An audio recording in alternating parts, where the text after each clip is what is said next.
লিচুর বাগানে এবং এর আগেও একটা সাক্ষাৎকার নিয়েছি আমার এই যে মহাজন এনার আমি কিছু কথা তুলে ধরবো আপনাদের মাঝে।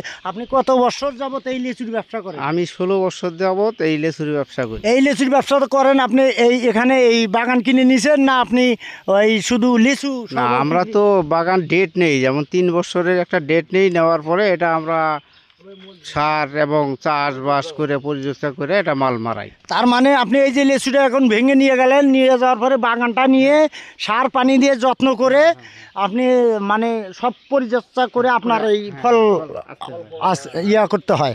তা যাই হোক, এই যে ফলটা যে আপনি বাগানটা নিছেন তাতে কি আপনি লাভবান আশা করেন না লসের? না, আশা করি লাভবান হব। এটা দীর্ঘ লিচুটার নাম কি? এটা চায়না থ্রি। China three.